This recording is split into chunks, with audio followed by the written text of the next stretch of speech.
This video is for all of you working in any type of educational setting, school type of setting with kids. I'm going to teach you some simple tips and tools that you can use to really support the social emotional development, the mental health of students that you're working with. I did a post recently about how we need to be focused on the emotional and mental health needs of students, especially right now, coming out of the pandemic with still all of this that is going on with everything that kids have been through, with everything that all of us have been through, right? But honestly, all of the time, we need to be focusing on how to make sure that kids are emotionally in a place where learning can occur. Because when kids are not feeling emotionally safe, when they're struggling from a mental health standpoint, it's going to make everything that we're trying to do from an academic or school learning standpoint more difficult. So one of the things that was common in the responses to that was, Dr. Nicole, yes, I hear that, but as a teacher or as an aide or as somebody working in the schools, I can't be expected to be a mental health specialist, or I haven't had training in this, or some people even, it's not reasonable to expect people in schools to meet the social, emotional, relational needs of kids. So here's the deal. You don't need to be a specialist in mental health to do some simple, powerful things consistently that support the mental health of students. And this goes for any student, whether it's a student who's just, struggling with a few things here and there, or just dealing with the pandemic and everything that's gone on, or it's students that have diagnosed significant mental health conditions. There are simple, practical things that everybody in school settings can be doing. So let me share 8 simple tools with you, because I think this is so important for all of us who are interacting with kids right now to be doing these things, especially those of you who are trying to meet the needs of kids in school environments. So number one thing to do, and I did this every single day when I was a teacher in the classroom, it was taught to me by the amazing 5th grade teacher who I had the opportunity to do student teaching with for my general education student teaching. And she taught me that one of the most important things we can do is stand at the door of our classroom and individually greet each student who comes in that day. Now, outside of the pandemic, this looks like, a fist bump, a handshake, a hug, a high five, whatever. Some of you are in environments where that physical contact isn't, allowed or okay at this point. So we can do this just verbally without those things, but greeting them by name. Hey, Johnny, so glad to see you here today. Thanks for coming. Hey, Susie. Oh, it's going to be a great Wednesday, isn't it? So glad you're here. You can do whatever kind of greeting feels natural and appropriate to you. You may have it individualized for each kid. If you have a chance, maybe you stop and just chat for a second, but it's just this quick, intentional standing at the door, eye contact, greeting them, letting them know, I'm so glad you're here. I see you, that moment of connection. This takes virtually no time. It is completely free. And it is something that sets the stage for building relationship and really supporting kids emotionally and relationally. Okay, so that's number one. And you can do this actually, like if you're an elementary teacher and you're gonna have the kids all day, you can do it in the morning. If you're a secondary teacher or a teacher where the kids are changing classes, each period when the class changes, as kids are coming in, you're standing at the door to greet them. The second thing, just some small talk. Looking for opportunities. If you're not able to do this on a daily basis with each student that you work with, try on a weekly basis to touch base with each of them. Maybe it's doing that greeting at the door, just a little bit of small talk, sharing something about you or what's happened, asking them something about them. Maybe it's something that you do like as a group kind of chat or routine in the class at certain times during the week. Maybe it's just stopping by a student's desk or work area to touch base with them. And, what can the small talk be? Well, it can be something like, hey, I was at the store yesterday with my kids and I saw this Pokemon puzzle and it made me think of you. And I know how much you love Pokemon. And I just wanted to let you know that I saw that and it made me think of you and it made me smile. Or stopping and saying to them, hey, I know you play baseball. I think I heard you say that you, had a game last night. I'd love to hear how it went. So just some things like that. Again, doesn't have to take a long time. Quick, simple, but it builds that connection and just really helps kids so much from a social emotional level. Number 3, make sure that kids are taking movement breaks. This is so powerful for supporting mental health.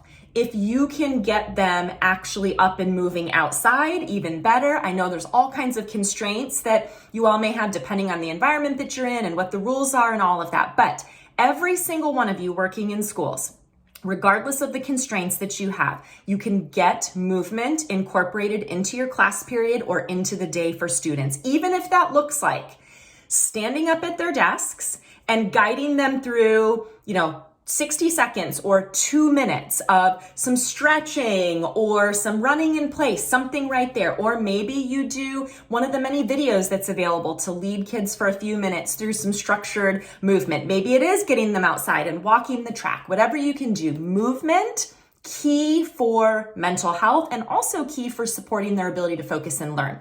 Number 4, time outside. I understand this may not be something that all of you can do on a regular basis, depending on the rules at your school, depending on the weather, all of those things. But it's worth noting that time outside does have such a positive effect on mental health for kids and adults. This is beneficial to you as well as to the students. So anytime you can even open windows, get them outside maybe to work on a project or just to get some of that movement in. Or, I used to do, even when we were in a hurry, during the school day, if there was a path that I could take maybe to get from my room to the specials classroom to drop them off where we could go outside when the weather was nice, that's a great way to do that, just to walk outside from, one classroom to the other. So looking for ways to get some time outside. Number 5, looking to create a daily opportunity for every single student to shine.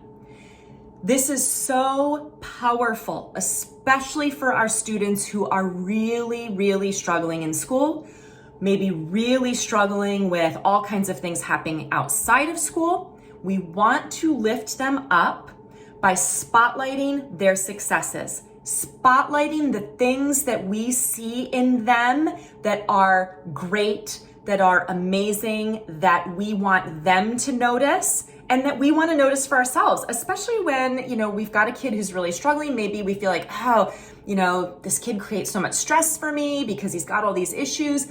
So spotlighting successes is not only so good for students, but it's good for us too in how we view the student and how we relate to them. So what can this opportunity to shine look like? Or what do these spotlighting successes look like?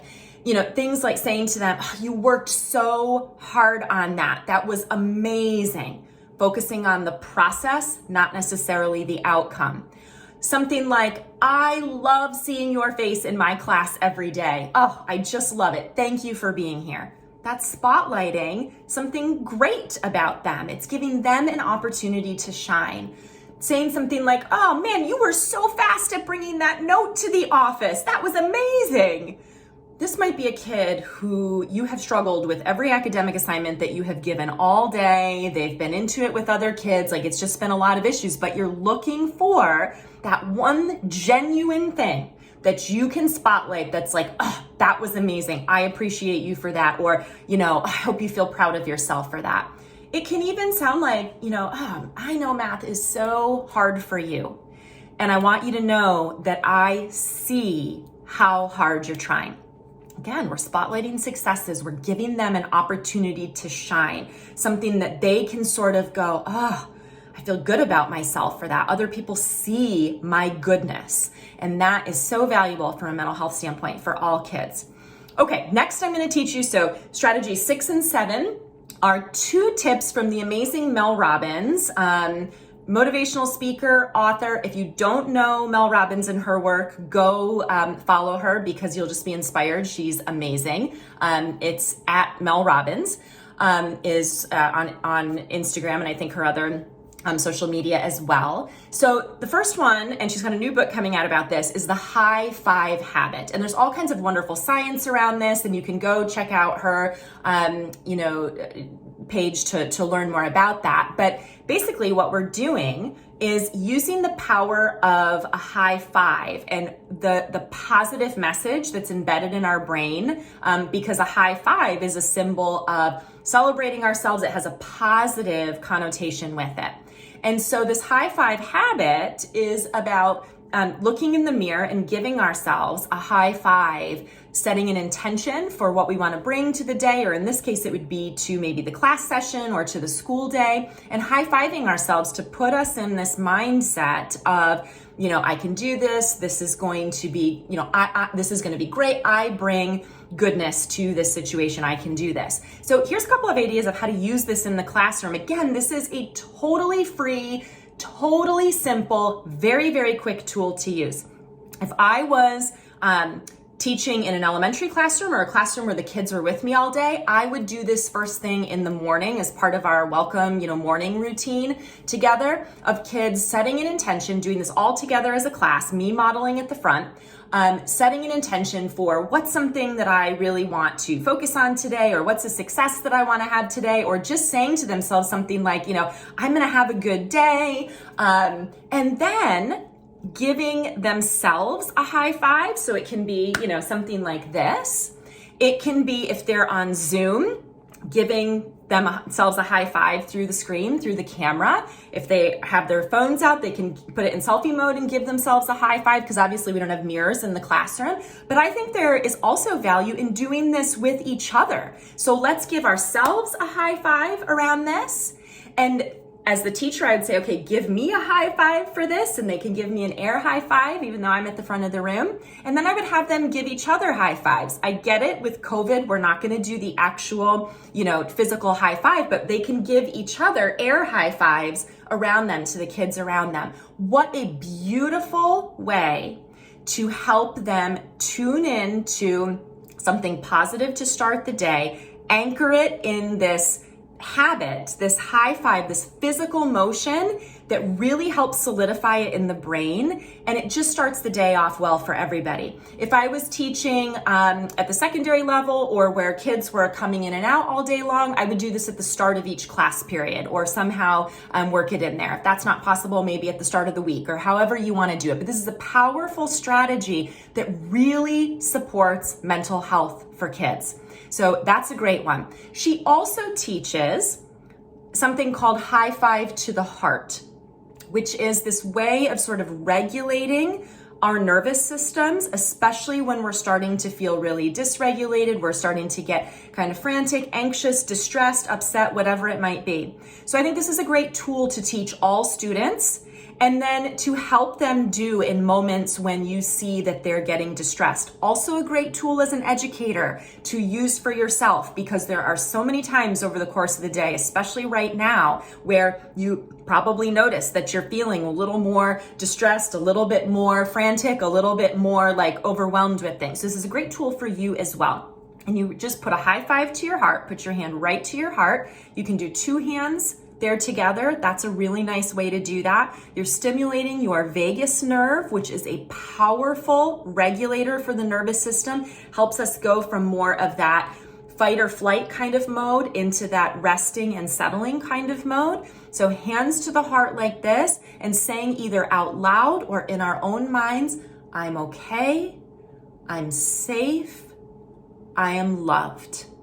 Something like that. And kids could come up with what they want to say to themselves. You might have something different that you want to say, but it's that idea of stimulating this vagus nerve, settling our nervous system, slowing down, tuning in to our heart right here. I am okay, I am safe, I am loved.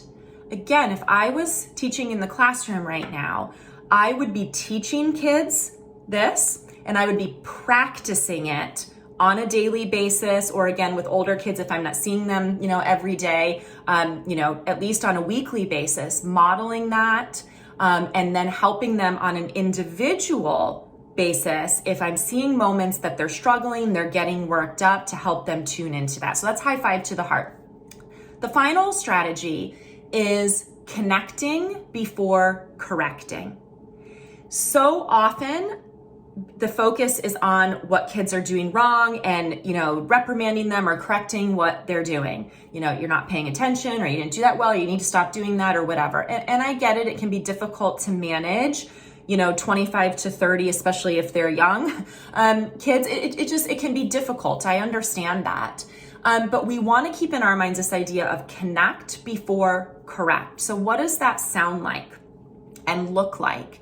That looks like if I see something happening with a student that I feel like I need to intervene with to help them get back on track, coming over and getting closer to them in a supportive way, not an attacking or punitive way, and saying something like, I see that you're frustrated.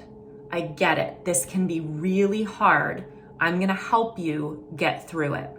Okay, this connecting first. Before we jump into what needs to change, we're acknowledging the feelings, we're acknowledging what's going on for that child, or at least what we think might be going on for that child in the moment, and we are spending the time, just those few seconds, of connecting with them relationally, which is so critical for helping them keep their nervous system regulated.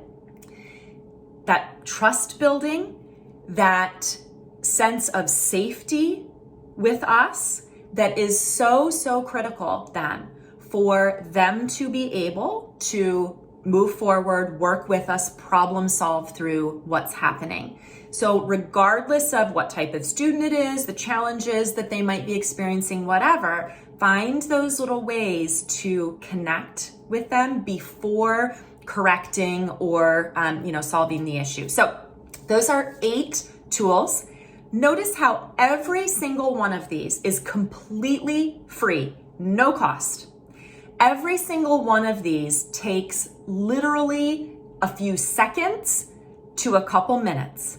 So we're not getting in the way of all kinds of other things that I know that you need to get done during the day. They don't require any extensive tools or training. In fact, you could just watch this video a few times, make some notes, get in the habit of it, and you've got a great, powerful set of 8 tools that you can now take into your classroom, your school building, your tutoring sessions, whatever it might be with the kids that you're working with, all the way from our little ones in, our preschools, all the way up through our big kids, our teenagers in the high school and even the post-secondary level. And you can make a powerful, positive difference for their mental health. The bottom line here is that you don't want to ever have a student leave the school building at the end of the day without having had some meaningful connection with an adult at some point during that day. Let that really be our goal, especially right now with how much everybody is struggling. To make it a goal that no child leaves the building at the end of the day without having had a moment to shine, without having had a moment of direct trust building, relationship building connection with an adult, without having had a moment to feel like they experienced and know the greatness that is within them. If you can do that, and you can, in whatever setting you're in, you have the power to do that. If you can do that, you will be playing such a valuable role in the social emotional development and in the mental health of those kids that you're working with. So I hope that this was helpful. I hope it gives you some practical tools. This video went way longer than I anticipated, but I hope it really is beneficial to you. I'd love to hear what you think. Please share your questions about these tips and tools in the comments. Any experiences you've had, share with me in the comments below. And as always, please do share this video with any of your colleagues, families, anyone that you know who could benefit from this. Please share with them, and I look forward to continuing the discussion about this with you in the comments.